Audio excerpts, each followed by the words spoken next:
I'm in Marin County, California, but today we have a real special treat for you. I am outside of the property of one of the world's most amazing percussionists for Indian classical music, a man who truly needs no introduction at all, Ustad Zakir Hussain.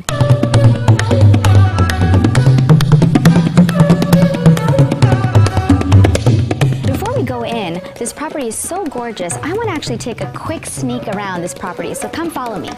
Wow, it is truly magical here. It's really, really amazing. Hey, Kirti! Hey! How are you? I'm fine. Good to see you. Good to see you. Thanks for coming. No, thank you so much. What an amazing space Isn't here. it amazing? I mean, we are in the country. We are in the forest. Oh, we I are love it. everywhere else except for city. But come on in. It's a great place. I can't wait to see where all the magic happens. I see the beautiful architecture in here. It's gorgeous. Yeah, this building has been around here for a very long time, and we're very lucky that So much history it's really in here. beautiful. Oh, big history. I mean, this is over 100 years old, and we're very happy that we are here.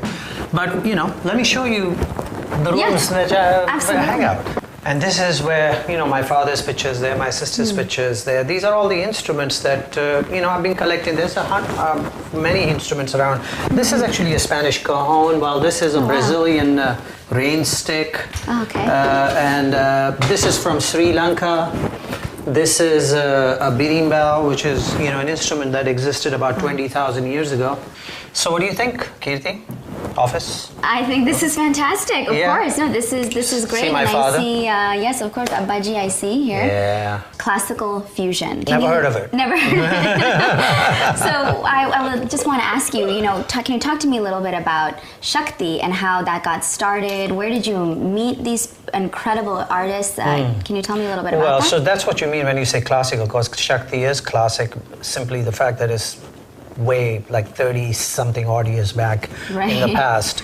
And so, yes, Shakti, I would imagine, is one of the initial attempt at trying to see if there was a way to be able to approach playing Indian music and Western elements of the music, whether it was jazz or rock or whatever, in a way where it actually prescribed to the Indian way of creativity. In other words, spontaneous improvs. I was playing with some of the greatest musicians alive. Sure. Right. And so there was no danger of me being the head guy, the head honcho. So I could just sit back and just find my way through it, as opposed to having to dictate what needed to happen. Right. And so in that sense, that kind of pressure did not exist. So for me to discover my way through all these different sorts of music and find my voice in it and be able to then make it part of my repertoire or the package that was Zakir Hussain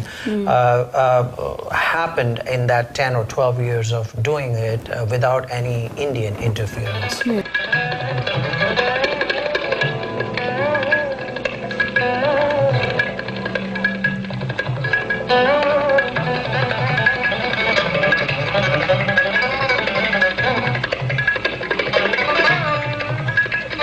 In the 70s, there were many clubs that were in San Anselmo, San Rafael, Fairfax, whatnot and everything. And you could walk in there on a Tuesday night and Sons of Chaplin would be playing and Jerry Garcia would be jamming with them. So cool. Or, you know, you walked into another place and Billy Cobham, George Duke Band was playing and Carlos Santana was sitting in with them. I mean, it was just normal to arrive at Mickey Hart's studio farm and we'd all be there, and David Crosby and Grace Slick and Neil Young and all these great musicians would just be hanging out or coming in and playing music, and musicians came, everybody came, and I was lucky that I happened to be right here in the thick of it, and the only tabla player available to play with these guys. I am telling you, it was the best thing that could happen to me. You agree, no?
you.